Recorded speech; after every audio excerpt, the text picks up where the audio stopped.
reunidos aqui essa noite, porque o Teu amor nos alcançou um dia. A nossa história foi transformada, nosso coração foi consolado, nossa mente foi aquietada, e o Senhor fez de nós, homens e mulheres, vencedores. Aliás, o Senhor diz que somos mais do que vencedores. Que essa noite seja noite de paz, de cura na nossa vida.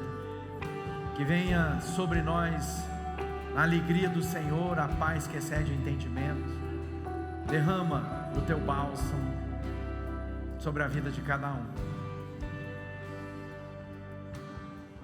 Aqueles que chegaram aqui, Senhor, cansados, sobrecarregados, abatidos de alma, que venha sobre cada um agora aquilo que só o Senhor pode nos dar, a paz que excede todo entendimento.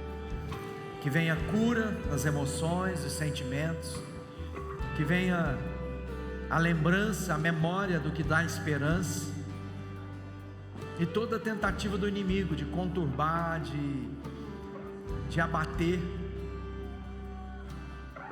seja retirado do coração agora, no nome de Jesus, ó Pai, no nome de Jesus. Quem aqui entendeu que é mais do que vencedor? Às vezes a gente imagina o seguinte: se eu fizer tudo certo, aí eu vou me tornar mais do que vencedor. Isso não é a mensagem do Evangelho.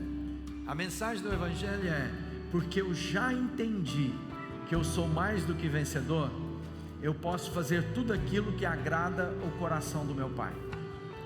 Ou seja, a ordem da nossa vida começa a ser mudada, e se a gente apenas fazer a mudança, a transformação dessa ordem, haverá paz no coração, e a pressão que está derrubando a vida de muita gente, de produzindo pessoas doentes, ansiosas, em pânico, vai desaparecer. Por quê? Porque agora eu já entendi quem Jesus é, Jesus já me disse quem eu sou, e agora eu posso viver a vida que Ele tem para mim. Vida essa que vai ter momentos de embates, de lutas, de desafios, momentos de perplexidade diante da dor, diante do diagnóstico, mas aí a gente se lembra que a gente não precisa temer nada, porque Jesus já disse que cuidaria de nós, e que nós viveríamos uma vida muito acima do que eu sou capaz de pedir, pensar ou imaginar. Feche seus olhos por um instante, vamos fazer um exercício. Pensa no que você gostaria de viver na sua vida. Pensa na melhor da estação do seu florescer de vida. Coloca lá assim todo o seu empenho em todas as áreas, na sua vida afetiva, na sua vida profissional, na sua vida familiar. Fala: Deus, é isso que eu desejo, é isso que eu oro, é isso que eu estou buscando na minha vida.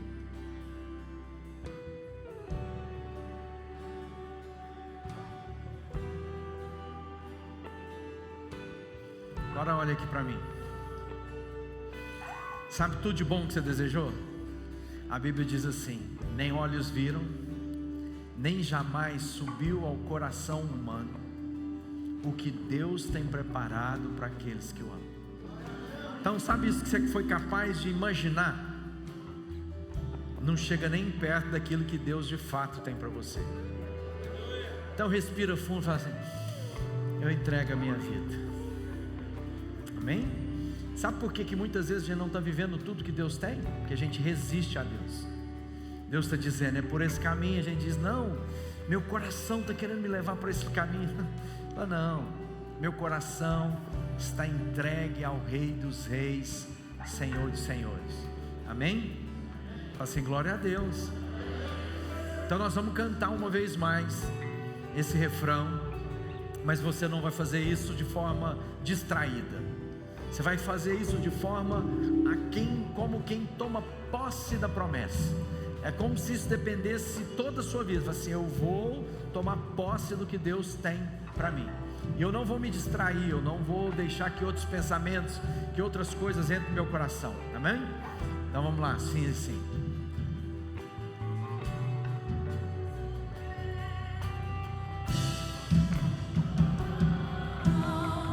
Me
sua voz bem forte. Teu nome falível é, os reinos vêm e vão, e o teu trono acima está. Teu nome imutável é.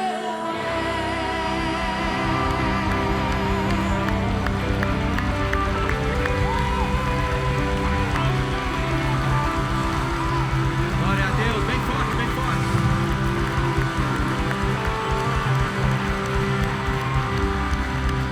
Aleluia. Agora cumprimenta o seu irmão com a paz do Senhor aí. Fala, paz do Senhor, meu irmão.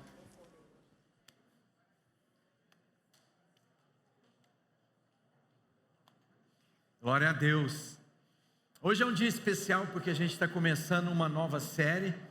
E uma nova série sempre faz novos apontamentos para nós. É a oportunidade da gente, durante algum tempo, né? Nesse caso, a gente vai percorrer 3 semanas meditando sobre isso.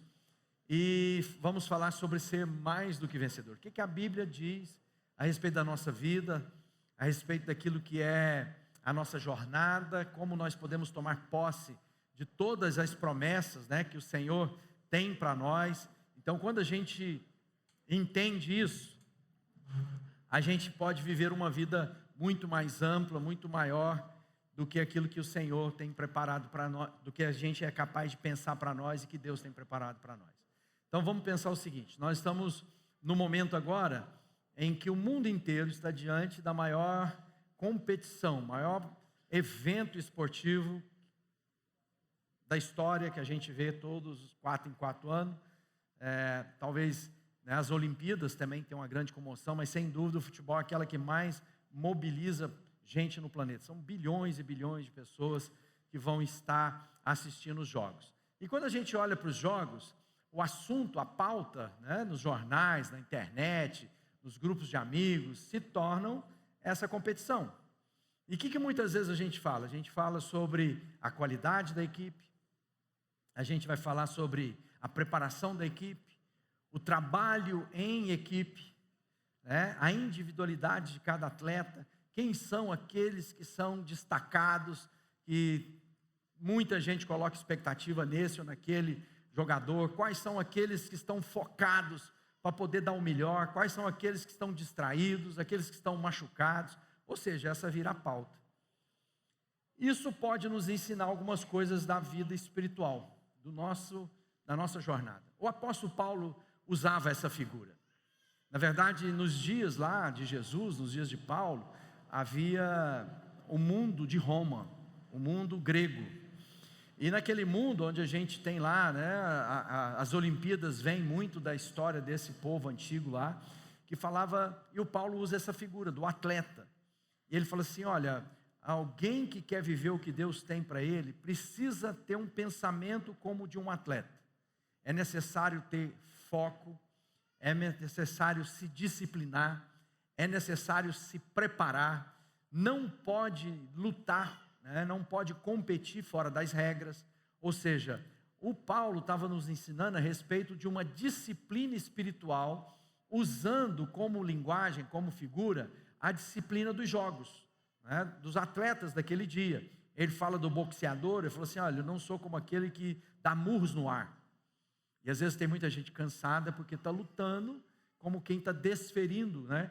O meu livro Batalha Diária, eu falo sobre isso, porque uma vez eu tive a oportunidade de ir lá na Espanha, e lá na Espanha eu vi uma tourada.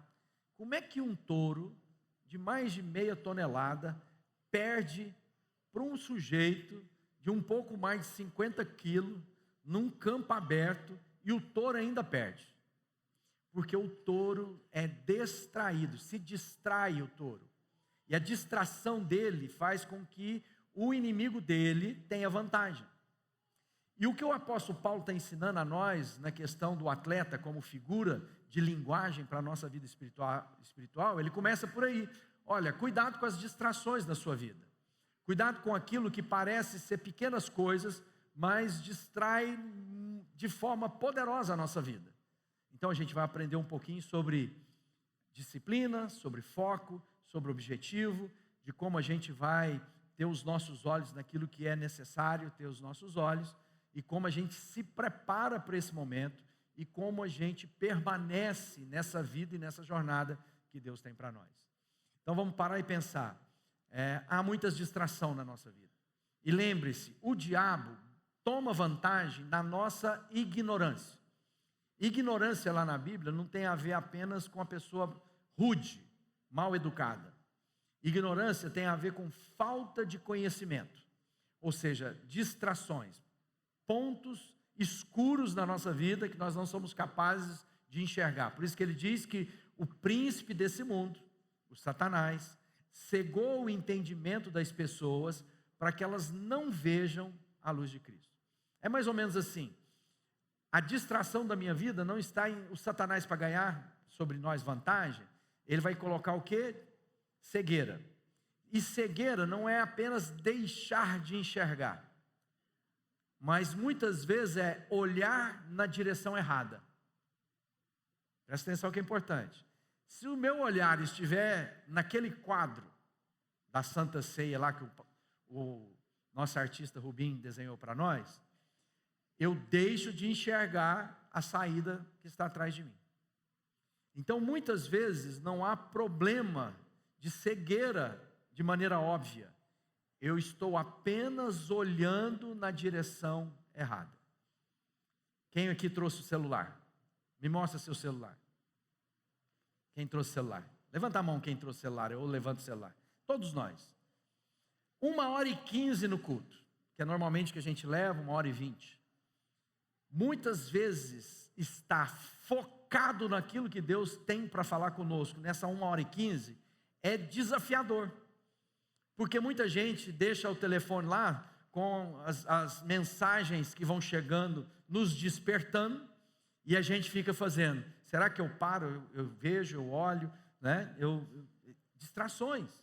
E às vezes a gente está aqui pensando, quero que Deus fale comigo, eu quero ter uma experiência com Deus, eu quero derramar meu coração, às vezes na hora da canção, na hora do louvor, na hora da adoração, e ao invés de eu me derramar, há distrações que o Satanás está colocando na minha vida, e que me tira de receber aquilo que Jesus está entregando para mim. Na nossa vida agora, imagina a potencialidade disso. Quantas vezes você toca no seu celular por dia?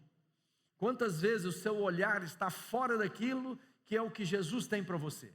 Então, a primeira coisa, eu quero ler o texto de Romanos, no capítulo 8, verso 37, diz assim: em todas essas coisas, somos mais do que vencedores, por meio daquele que nos amou.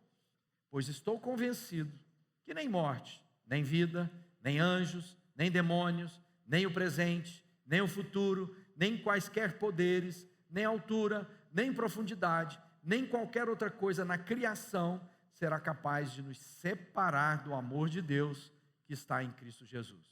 Ou seja, eu preciso entender que nada, quando nós estamos dizendo, olha, o Paulo está escrevendo, está falando assim, você é mais do que vencedor.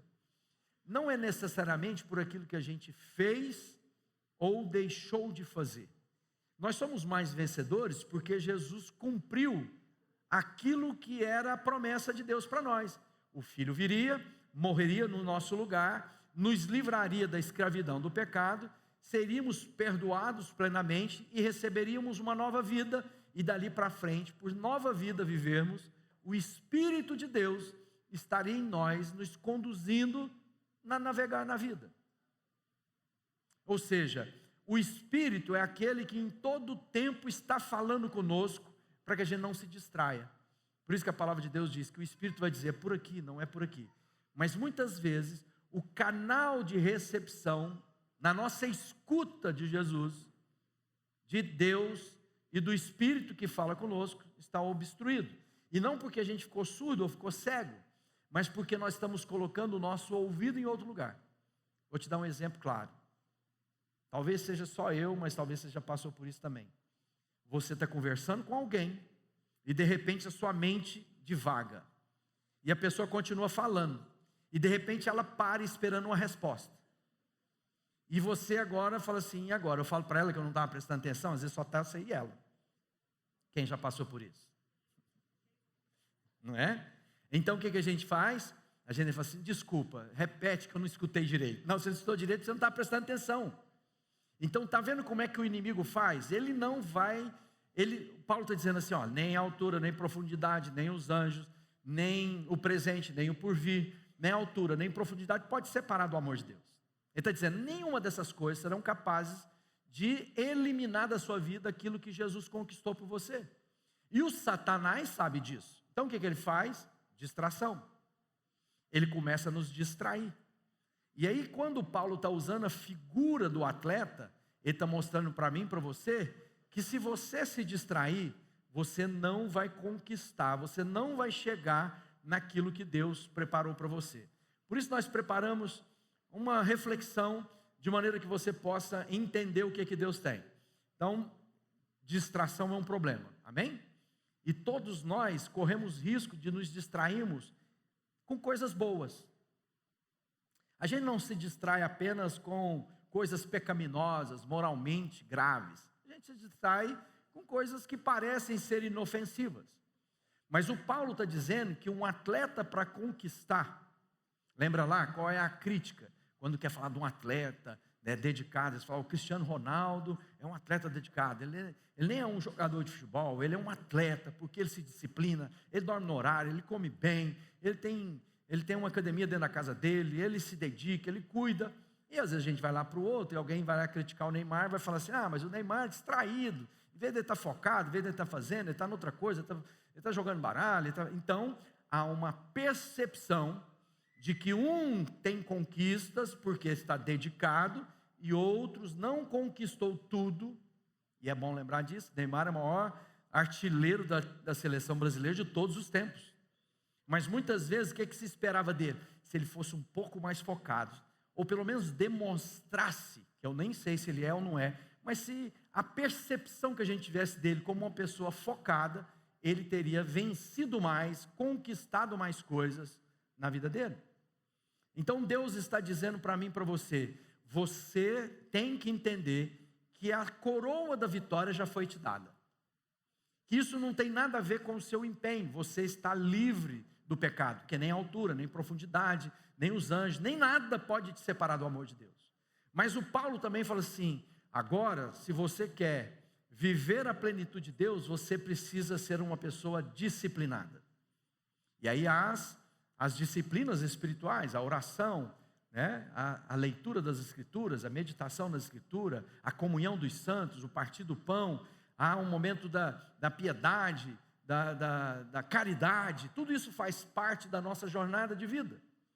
E quando a gente entende então isso, eu começo a pensar, bom, então eu preciso definir melhor o quê? O alvo da minha vida. Eu preciso entender qual é aquilo que é importante na minha vida. Alvo. O que é o alvo? É interessante que a palavra alvo deu a origem à palavra pecado. O que é o alvo?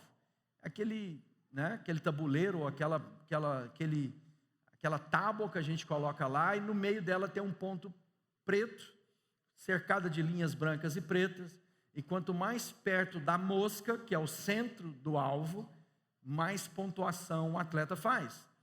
Então, eu tenho que olhar para o alvo e tenho que tentar chegar naquele objetivo. E aí Deus fala assim, e quando você erra o alvo na sua vida, você está em pecado. Então parece-nos que Deus tem um alvo para nós, um destino para nós, um objetivo para cada um de nós. E esse objetivo agora precisa ser trabalhado na minha vida. Então eu tenho que pensar, as escolhas que eu tenho diária me levam para o alvo de Deus ou me distraem e me afastam do alvo de Deus. Então um atleta que tem que correr, como a gente viu aqui na imagem do painel de LED no teatro, tem lá as raias. Se eu pisar naquela linha, eu sou desclassificado. Então Deus está dizendo assim, esse que não pode te separar do amor de Deus, aí ele tem um detalhe lá, porque fala assim, em Cristo Jesus. Então nós temos que estar no caminho. O caminho não é uma escolha minha, é uma pessoa. Jesus é a verdade. Então verdade para mim não é um compêndio, uma lista de regras que são verdadeiras. É uma pessoa. Então se na minha vida eu não agradar a Jesus, se na minha vida não me parecer cada vez mais com Jesus, Se na minha vida eu não revelar em Jesus por onde eu for, eu estou errando o alvo. Então, uma pergunta simples para a gente avaliar a nossa vida espiritual. Esse dia de hoje, eu me pareço mais com Jesus do que eu me parecia no final do ano passado? As escolhas que eu faço são mais parecidas com as escolhas de Jesus? O que sai da minha boca, aquilo que eu produzo das obras da minha mão, se parece mais com Jesus agora do que eu parecia há tempos atrás? Se você dizer, não, eu estou mais maduro, eu estou mais entregue, estou mais submisso ao Espírito de Deus, eu sou mais dedicado a conhecer Jesus, então significa que nós estamos caminhando para o alvo, para o objetivo. Qual é o objetivo de Deus? Formar Cristo em nós. Olha que coisa, o Paulo fala assim, olha, eu sinto dor de parto pela vida de vocês, porque eu gostaria de ver Cristo formado na sua vida. E Cristo formado na minha vida não tem a ver apenas no lugar que eu me frequento, com a religião que eu pratico. Porque tem muita gente que pode estar na religião certa, que é de Jesus, mas o coração dele não é de Jesus. Então eu tenho ritos que parecem coisas de Jesus, mas o meu coração está longe de Jesus. Então eu preciso entender, o alvo na minha vida define o que? A direção.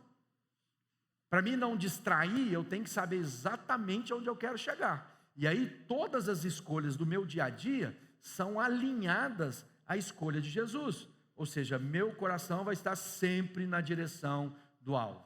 Paulo falando aos Filipenses, ele diz, uma coisa eu faço, esquecendo-me das coisas que ficam para trás, avanço para as que estão adiante, prossigo para o alvo, a fim de ganhar o prêmio chamado celestial, o prêmio do chamado celestial de Deus em Cristo. Ou seja, olha só que coisa interessante, uma coisa eu faço.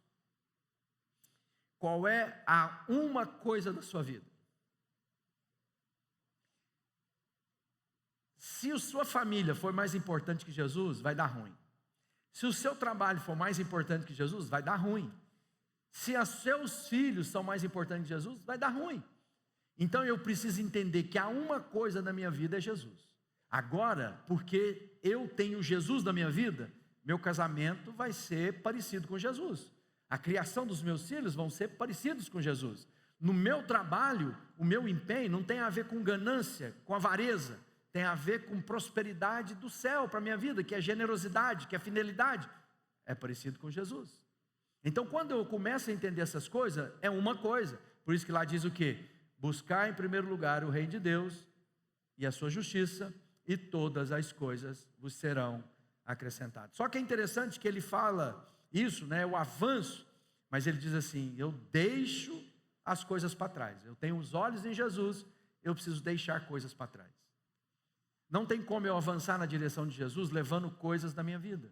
Situações de mentira, falta de perdão, de integridade. Tem muitas vezes eu estou com a mochila cheia de coisas que precisam ser deixadas para trás. Preciso tirar essa mochila que está me apertando. E muita gente está tentando conciliar coisas que não são conciliadas. Você quer uma coisa que mais atrapalha mentalmente as pessoas? Mentira. Porque a mentira, você tem que estar sempre lembrando dela para mantê-la acreditável. A verdade não, a verdade é a verdade. Por isso que a Bíblia diz, conhecereis a verdade, e a verdade vai te libertar. Mas a mentira não, eu sou prisioneiro, eu tenho que saber o que eu conto, tenho que saber como é que é a história, eu tenho que convencer as pessoas, e aquilo tem apertado o coração de muita gente. Então quando Deus está dizendo para nós, olha, avança, aí 3 coisas aí, a mais, né? Ele fala assim, olha, avanço para a questão diante de mim, e prossigo para o alvo que Deus tem. Então olha para aquilo que Jesus tem para a sua vida, porque quando você tem um alvo claro, as decisões da sua vida ficam mais fáceis, porque quando a gente tem um alvo, a gente sabe dizer não, não para coisas que são bacanas, trabalhar de Deus, quem crê que trabalhar de Deus, pelo amor de Deus, todo mundo levanta a mão, fala, eu creio que trabalha de Deus, que o preguiçoso não pode comer, é isso que a Bíblia diz, fala assim, se você tem preguiça, você não trabalha, então também não coma, porque às vezes a gente fica pensando que alguém tem que ficar me dando comida, a Bíblia não fala isso, o que trabalha é digno do seu sustento, do seu salário, o que não trabalha, não coma, ele está dizendo, olha, você tem que trabalhar. Pessoas que estão perdendo a saúde, o casamento, os filhos, os amigos, por causa do trabalho é bom? Não. Então parece que o problema não está no trabalho, mas o que o trabalho ocupa na minha vida. Então está vendo que não é algo ruim, trabalho é bom, é coisa que Deus disse. Deus não havia criado o jardim porque não havia quem trabalhasse no jardim. Deus então criou o homem e fez brotar o jardim. Então o trabalho é a ideia de Deus há muito tempo, antes da fundação do mundo. Mas uma pessoa que está dizendo, não, já perdi minha saúde, já pus não sei quantos estentes, já tive infarto, mas é porque eu sou muito trabalhador. Não, está errado. Está errado, não vai funcionar. Então o alvo define as escolhas da minha vida. A segunda coisa é, o foco protege a minha vida contra distrações. Como eu disse, o trabalho é uma boa coisa, mas o excesso do trabalho me tira daquilo que Deus tem para mim. Em Hebreus, o escritor diz assim, portanto, também nós, que uma vez estamos rodeados por grande nuvem de testemunha, livremos-nos de tudo que nos atrapalha e do pecado que nos envolve. Corramos com perseverança a corrida que nos é proposta, tendo os nossos olhos fitos em Jesus, o autor e consumador da nossa fé. Ele, pela alegria que lhe fora proposta, suportou a cruz, desprezando a vergonha, assentando-se à direita do trono de Deus. Então, 3 coisas práticas da nossa vida. Livremos do que nos atrapalha, do pecado que nos aprisiona e corramos com perseverando. E acima de tudo, olhando para Jesus. Então, meu irmão, você tem que se livrar das distrações na sua vida. Você precisa colocar Jesus como alvo. Me parecer com Jesus, agradar o coração de Jesus, fazer coisas que agradam a Jesus e compartilhar Jesus por onde eu for. E isso é a minha jornada de vida, porque essa condição do atleta não é uma corrida de 100 metros, é uma vida. Por isso que a palavra de Deus diz assim, e os que perseverarem até o fim, receberão a coroa da vitória. Então a nossa competição, a nossa jornada, o nosso empenho é de vida. Não é um momento na minha vida, mas é a minha vida em direção ao que Jesus tem. Porque Ele entrou no meu coração, Ele curou a minha vida, Ele mudou a minha história, Ele produziu a paz que excede o entendimento. Ou seja, Deus está conosco. Eu lembro dessa coisa da distração do Pedro. O Pedro era o mais falastrão dos apóstolos, né? Bocudo, falava comigo, que ninguém põe a mão. E o Pedro é aquele que estava dentro de um barco. E lá no barco, começou uma grande tempestade, os discípulos estavam lá, Jesus vem andando sobre as águas, e eles ficaram no primeiro momento assustados. Havia muitas lendas sobre demônios que andavam ali no mar da Galileia, sobre que espíritos que naufragavam os barcos dos pescadores no meio das tempestades. Eles ficavam lá, considerando tudo aquilo, e a última coisa que eles estavam pensando é que Jesus estava andando sobre as águas, mas era Jesus. Aí o Pedro fala assim, se é o Senhor mesmo, mande que eu vá estar contigo e eu irei. E Jesus diz, vem Pedro. Pedro desce do barco, agora imagina, aquele barco sobe e desce, como é que pisa onde? Eu falei no primeiro culto, quem sabe o que é uma pinguela? Nesse culto já tem bem menos gente que sabe o que é uma pinguela. Pinguela normalmente era uma tábua, um tronco que você tinha de pular o córregozinho, então colocava lá uma pinguela para fazer aquilo assim, de andar na pinguela. Então Pedro desce, e se a pessoa para passar na pinguela, normalmente ela olhava o final da pinguela, marcava o rumo e passava sem pensar, só olhava do outro lado. O Pedro desce e começa a andar sobre as águas, mas de repente o Pedro, ao invés de olhar para Jesus, que era quem tinha falado para ele, vem estar comigo, o Pedro agora começa a olhar para onde? Para os ventos, para as ondas, para a agitação das águas, e o Pedro afunda. Se você e eu tirarmos o olhar de Jesus e começarmos a colocar o olhar nas distrações do nosso entorno, nós vamos afundar. E tem muita gente afundando. Mas a boa notícia é, se você estiver afundando, lembra do Pedro, salva-me, Senhor. Acordou, né? E quando Pedro grita para Jesus, a mão poderosa do Senhor vai lá e o tira de dentro das águas. Se você deixar de olhar para Jesus, você vai afundar. Mas se por um momento você estiver afundando, grita o nome de Jesus e Ele virá o seu socorro. Amém? Então, quando a gente olha, o que vai sustentar a nossa perseverança na caminhada é o foco de vida, que é o quê? Eu quero andar com Jesus, quero viver com Jesus, quero agradar o coração de Jesus. E aí o que eu vou fazer? Eu vou desvencilhar do pecado, vou olhar para Ele, não vou me distrair com as coisas e vou cumprir o que Ele tem para mim. Quem quer chegar ao final e ter a coroa da vitória? Então o que a gente precisa saber? Qual é o objetivo? O que eu tenho que evitar? As distrações. Como é que eu evito as distrações? Olhando para Jesus e tentando agradar Jesus em tudo que eu faço, em tudo que eu falo, em tudo que eu coloco no meu coração e na minha mente. Amém? Os atletas estão lutando e o Paulo fala assim, as pessoas estão se esforçando para ganhar um troféu que vai desaparecer. Naquela época, principalmente, que era, quando fala assim, os louros da vitória, eram uma coroa feita de galho de uma planta chamada louro, que é o que a gente tem. Só que esse louro estava verdinho, enquanto eles apanhavam, os atletas recebiam. Depois o que acontecia? Aquilo secava e sumia. Ele falou assim, então muita gente está fazendo coisas, se esforçando para receber algo que vai passar.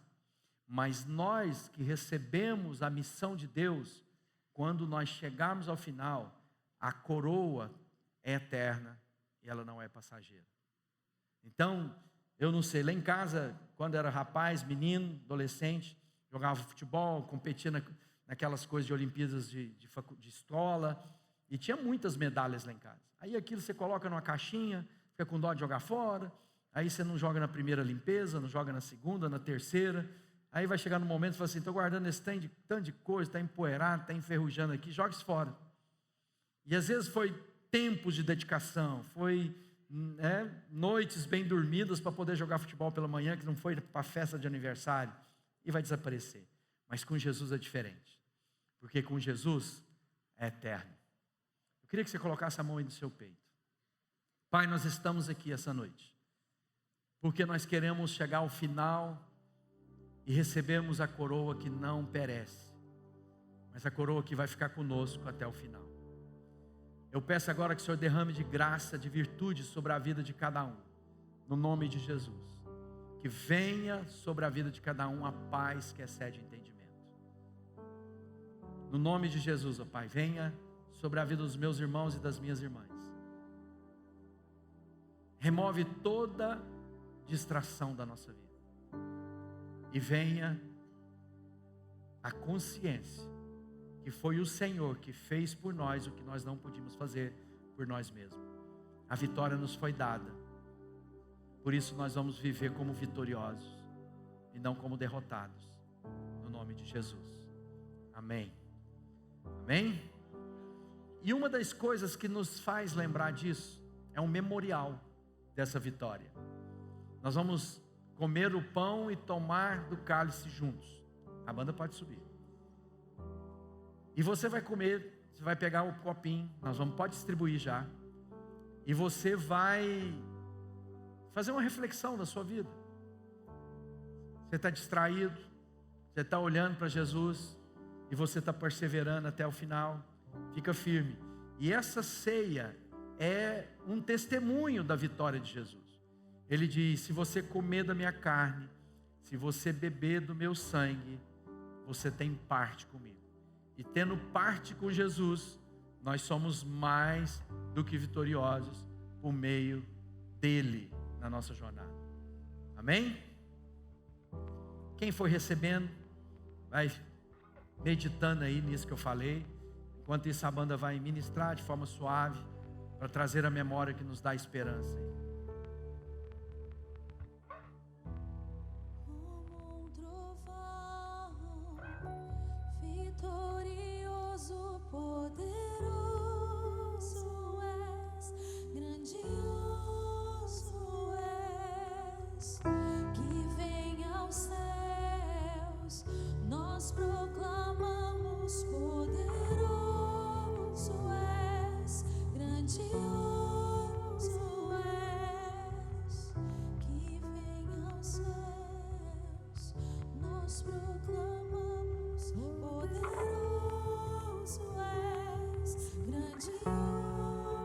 Levanta a mão quem não recebeu, para a gente saber onde tem que levar aí para você. Nós proclamamos poderoso és. Olha aqui para mim. Se você é novo aqui, tem 2 copinhos, tá? Um em cima do outro. Você levantar um, dentro tem um pãozinho e aqui tem o cálice com suco de uva, na verdade, não é vinho. Jesus falou assim: olha, eu estou desejoso de ter esse momento com vocês. Ele fala isso aos discípulos. E naquela noite fatídica, onde ele conta a história do que estava por acontecer, ele estabelece a vitória para nós. Ele traz um momento para que a gente nunca se esqueça que eu e você somos mais do que vencedores. Então todas as vezes que a gente come juntos do pão e tomamos juntos o cálice, é uma maneira da gente lembrar: não esquece não, você é mais do que vencedor. Amém? Então vamos ficar de pé. Você vai pegar aí o seu pãozinho. Pai, muito obrigado por aquilo que Jesus fez por nós. Nós consagramos esse momento, esse pão que é o corpo do nosso Senhor, que foi entregue por nós. Nós consagramos esse cálice, que é o sangue dele que nos lavou de todo o pecado e de todo o mal. Pegue o pão agora. Obrigado, Jesus. Podem comer o pão.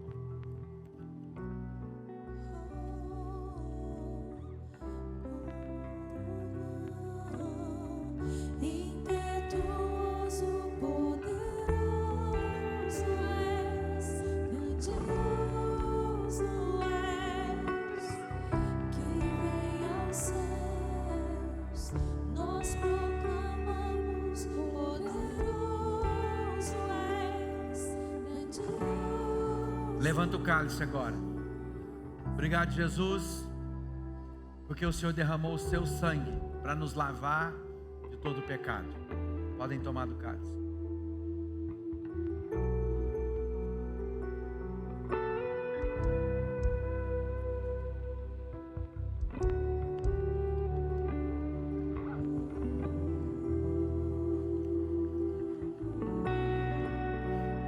Tendo feito isso, pode se sentar por um instante. Você vai passar o copinho no lugar da fila que está mais perto de você aí. E a nossa equipe vai passar nos corredores para recolher, para não ficar nenhum copinho aí no auditório, tá bom? Eu queria convidar agora o Joubert e a Rayane, com a pequena Celina, juntamente com os familiares, né? A gente quer orar pela Celina, colocando-a, né, diante do Senhor. Esse é um momento em que os pais apresentam, né, seus filhos à comunidade, e de alguma maneira a gente vai orar, consagrando a Deus. Há 2 coisas que a gente pode fazer: ou batizar as nossas crianças, ou nós apenas orar por elas. Isso vai depender da escolha dos pais, né? Então hoje nós vamos estar orando pelo Joubert, pela Rayane. Chega para cá. E a Celina. Isso. Oi?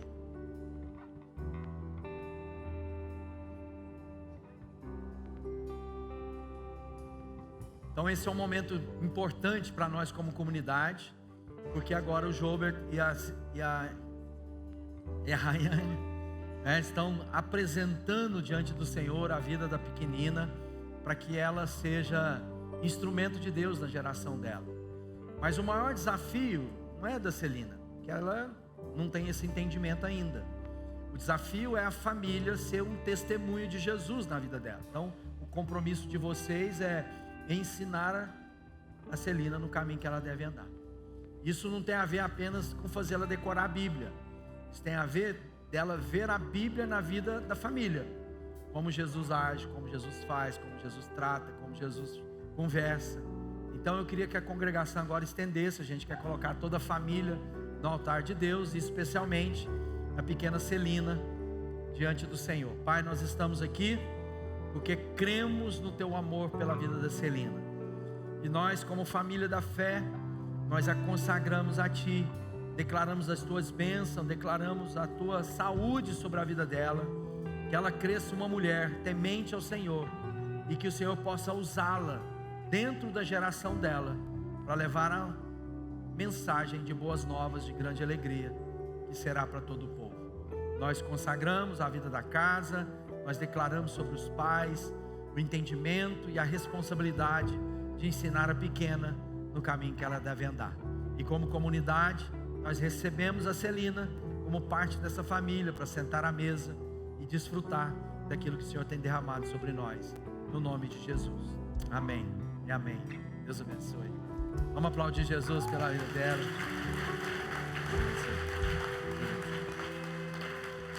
Deus abençoe. Deus abençoe. Amém. Podem descer ali que o pessoal vai fazer umas fotos de vocês depois. Amém? Quando a gente está falando de construção da comunidade, a comunidade da fé não se constrói apenas no momento do culto solene. Isso tem mais a ver com a mesa, com o compartilhamento de vida. Caminharmos, formar família, tem a ver com relacionamentos, né? Ninguém pode formar uma família sozinho. Então, nosso esforço na vida da comunidade é criar oportunidade para que a gente possa vivenciar coisas em Deus, né? Testemunho. Jesus fez o primeiro milagre dele numa festa de casamento. Então Jesus era festeiro, né? Ele caminhava ali com aquele povo e testemunhava do amor dele por onde ele andava. Nesse dia 12, em especial, nós vamos ter o nosso jantar dos namorados. O jantar dos namorados é uma oportunidade de você levar seu amigo, sua amiga que não conhece Jesus. E eu vou te dizer que você não vai passar vergonha. Eles vão dizer, coisa de crente. Não, é um momento de festa, música boa, comida boa, conversa boa, ambiente de família, um ambiente de riso, de alegria, mas acima de tudo de, quem sabe, né, ter a experiência com Jesus nesse momento, que a gente vai contar algumas histórias lá também. Então, dia 12 agora, o Roger e a Aline, levanta a mão aí, Roger.